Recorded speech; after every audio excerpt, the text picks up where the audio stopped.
C'est la fête du travail et des travailleurs et que c'est un rassemblement que je ne louperai pas en tant que syndiqué.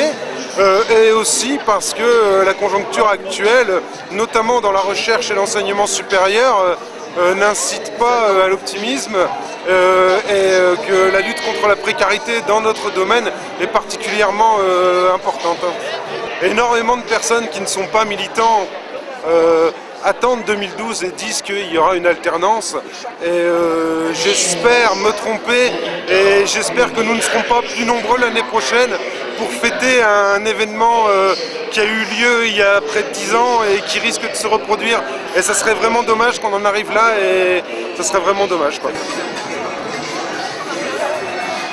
Que c'est un rendez-vous collectif, un rendez-vous solidaire, et que c'est une notion quand même qui est battue en brèche, hein, et en particulier par la politique de la peur. C'est quand même le principal instrument de déconstruction, hein, de la solidarité.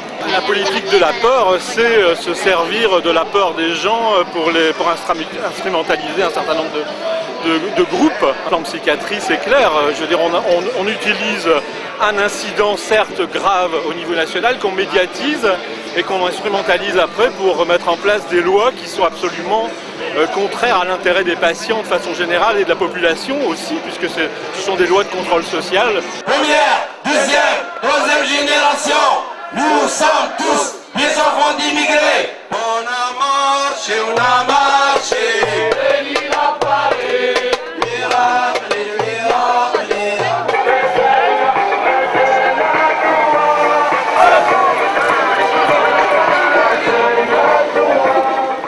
Chaque année, on essaie de dédier les recettes de la vente du muguet à des salariés en lutte. L'an dernier, c'était les salariés de Total au niveau de la raffinerie de Dunkerque.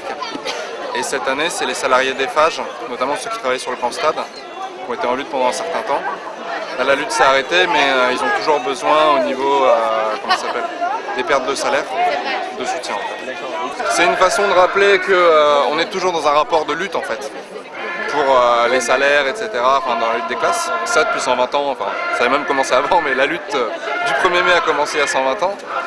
Et derrière, c'est une façon de marquer aussi un peu le... c'est un échéancier chaque année, où on fait le bilan, année après année, des régressions et des progressions que le mouvement ouvrier, les travailleurs peuvent avoir.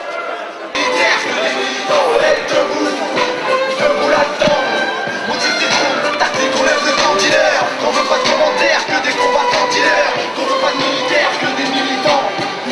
J'ai aussi l'occasion de se retrouver, puis de montrer qu'on est là. Voilà. Le rapport de force, il est évident qu'en plus aujourd'hui, c'est pas aujourd'hui qu'on va le construire directement, c'est sûr. Mais c'est aussi l'occasion de montrer qu'en dehors des cas où il y a des gros problèmes, les militants, les syndiqués sont là présents, puis ils peuvent se retrouver, quoi. Même quand il n'y a pas forcément de problème immédiat, il y a des problèmes tous les jours, c'est l'occasion de le montrer. Voilà. Franchement, je crains qu'une chose, c'est que la gauche ne passe pas au premier tour.